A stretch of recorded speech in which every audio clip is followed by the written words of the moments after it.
Hello viewers, Assalamu alaikum. This is Sadia Jahanjarin and welcome to my channel Learn with Jane. আজকে আমরা শিখব একটি অসাধারণ figure of speech যার নাম অ্যাপোস্ট্রোফে। অ্যাপোস্ট্রোফে হচ্ছে এমন একটি ফিগার অফ স্পিচ যেখানে বক্তা একজন ব্যক্তিকে সম্বোধন করবে যে বাস্তবিক অর্থে সামনাসামনি নেই বা সে জীবিত নেই। হতে পারে সে মৃত ব্যক্তি, হতে পারে কোনো কাল্পনিক বা অবাস্তব কোনো বস্তু। অ্যাপোস্ট্রোফের ধারণাটা সম্পর্কে ক্লিয়ারলি বোঝার জন্য আমরা স্ক্রিনে একটা এক্সাম্পল দেখতে পাচ্ছি। এক্সাম্পলটা হচ্ছে শেক্সপিয়ারের লেখা জুলিয়াস সিজার নাটকে মার্ক অ্যান্টনির একটা কোটেশন। তিনি বলছেন, "ও পার্ডন মি, দাও ব্লিডিং পিচ অফ আর্থ।"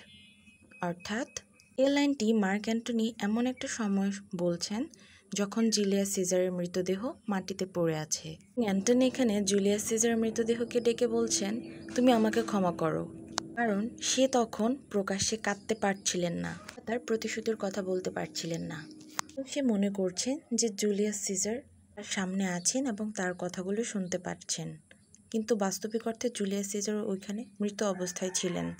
এখানেই মূলত অ্যাপোস্ট্রোফের ব্যবহার করা হয়েছে, অর্থাৎ জুলিয়াস সিজার বাস্তবিক অর্থে নেই, তিনি মারা গেছেন, কিন্তু মার্ক অ্যান্টনি কাল্পনিকভাবে ভেবে নিয়েছেন যে জুলিয়াস সিজার জীবিত এবং তার কথাগুলো সে শুনতে পাচ্ছেন।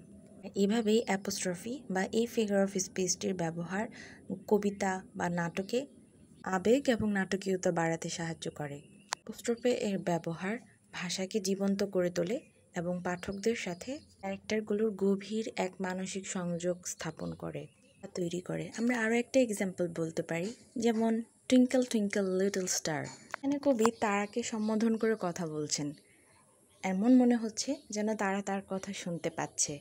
এই সেন্টেন্সটা টুইঙ্কেল টুইঙ্কেল লিটল স্টারও এক ধরনের অ্যাপোস্ট্রোফের ব্যবহার।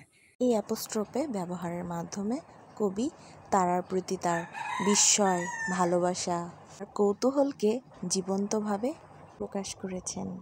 সেন্টেন্সটার মাধ্যমে পাঠক মনে করেন যে কবি সত্যি সত্যি তারাদের সাথে কথা বলছেন। এই অলংকার বা ফিগার অফ স্পিচটি বাচ্চাদের কল্পনার জন্য রঙিন এবং আকর্ষণীয় করে তোলে। এটি একটি নার্সারি রাইম যেখানে অ্যাপোস্ট্রোফে ব্যবহারের মাধ্যমে কিশোর মনোজগৎ বা কল্পনার জগতে তারাদের সাথে একটি সম্পর্ক গড়ে তোলে। আশা করছি আপনাদের কনসেপ্টটা ক্লিয়ার হয়েছে। So if you like this video, don't forget to share, subscribe my channel. Till then, stay safe and keep learning. See you in the next video. Allah Hafiz.